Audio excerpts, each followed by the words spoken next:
ఒక పక్కన దేశం ఆర్థికంగా చిరిగిపోయింది, అన్యాయం అయిపోయిందని రోజు పోచుకోలు ఉపన్యాసాలు చెప్తుంటాడు మన రాహుల్ గాంధీతో పాటు కొంతమంది నాయకులు.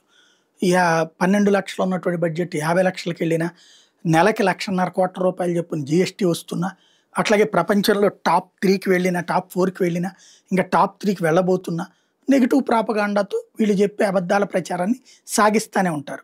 అయితే ఇదంతా పక్కన పెడితే ఇప్పుడు భారతదేశానికి సంబంధించినటువంటిది ఎలాగ నిన్న చూసాం. ఇది మొన్న ఈ మధ్యన ముంబైలో బీచ్ ఒడ్డున 500 కోట్లు ఎకరం బలికినటువంటి సందర్భం. ఏకంగా ఓ ప్రభుత్వ రంగ సంస్థ అంత పెట్టి కొన్నటువంటి చూసాం. అది ఏదోలో కావాలని చేశారులే అనుకోవచ్చు. ఈలోపు తెలంగాణలో 177 కోట్లకి ఎకరం కొన్నటువంటి ఇది ఒక ఎత్తు అయితే, మొన్న ఈ మధ్యనే చెప్పుకున్నాం బెంగళూరులో 11 కోట్ల రూపాయల నెలకి అద్దిచ్చి బిల్డింగ్ తీసుకున్నారండి.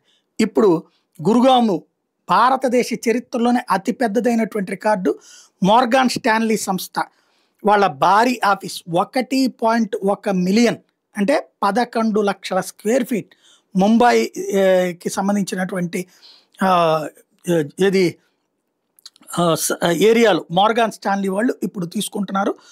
15.96 కోట్లు అంటే 16 కోట్లకి లీజుకి తీసుకుంటున్నారు. 1.1 మిలియన్ స్క్వేర్ ఫీటు ముంబైస్ గోర్గాన్, ఇది గురుగావ్ కాదు గోర్గాన్ దగ్గరన వీళ్ళు తీసుకుంటున్నటువంటిది 16 కోట్ల రూపాయల లీజు నెలకి, 16 కోట్ల రూపాయల అద్దె అనమాట నెలకి.